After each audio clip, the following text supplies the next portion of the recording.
My name is Kristen Perry, and I'm here in the Dominican Republic with the Pujols Family Foundation. Each and every time we return here, our eyes and hearts are open to something completely different than it was the last time. When I return here, I don't really know what to expect, but I'm also not surprised by what I see. In this village of approximately, I'd say 1 square mile, there's over 2,500 people living here in conditions that, just like you see behind me right now. On this specific trip, we took our team of optometrists, dentists, oral surgeon, pediatricians, pharmacists, and general medical doctors from the States. And for most of the first time, people that went with us, they were extremely surprised by just the general conditions we saw as well as the medical conditions we encountered.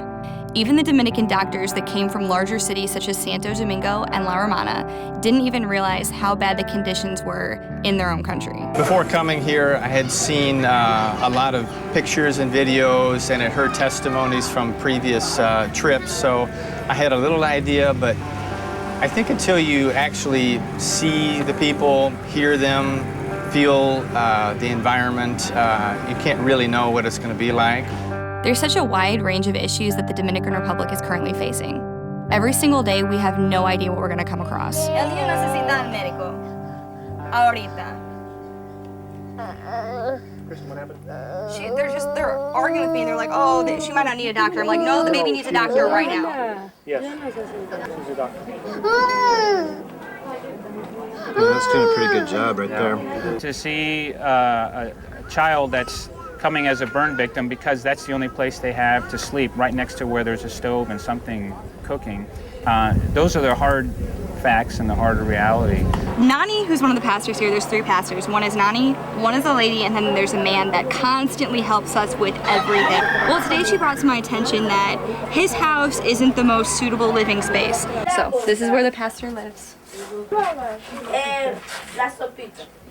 This is the bedroom of the pastor and his wife. There is no floor. Like, if you step inside, there is absolutely no floor covering this half of the room whatsoever. They have 5 girls, 3 small boys. They don't have a mattress for this bed. So the 3 boys sleep here on this bed, which is just a foam pad. And the 5 girls sleep here on the floor, which isn't a floor, it's dirt, like dust and dirt. And if they don't fit on the floor, because sometimes, they're moving around, then they go ahead and sleep in the kitchen. In the kitchen. So I was just told that not only are there 8 kids, the pastor, his wife, they took 4 more people into their house, so their aunt, uncle, because of the earthquake. So now 14 people are living in this house with no floor. There's 2 beds for 14 people, and the kids have to sleep in the kitchen.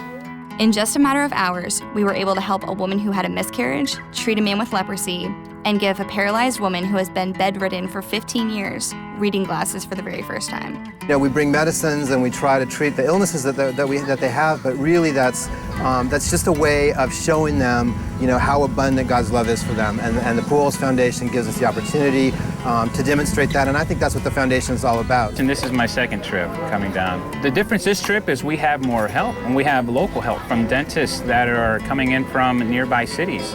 And there's recent graduates, and there are private dentists who are coming and offering their assistance here. A couple of years ago, this community was, you could say, a desert. No light, no schooling, no water.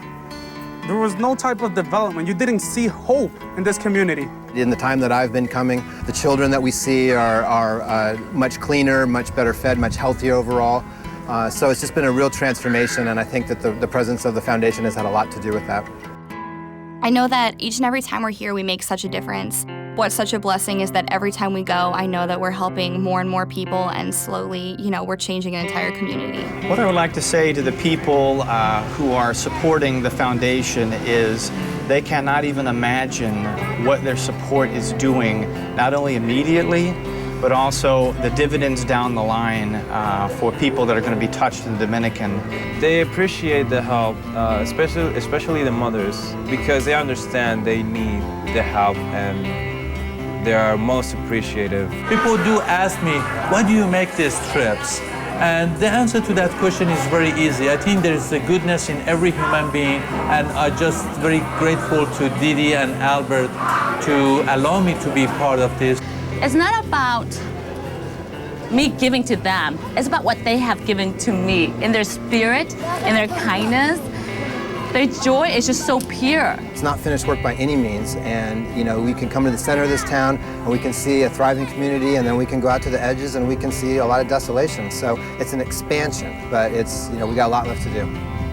One thing is hearing it, another thing is seeing it. Because I know if they come down here and they see it, their life will never be the same. So we give them, on behalf of the children, the Dominican population, we just say thank you. Thank you very much. We appreciate it, and may the Lord bless you very much. We would like to thank everybody who has supported us through this entire process with prayers, with donations, with just everything that you guys have done, because without the people in St. Louis and without our supporters, none of what we do would be possible.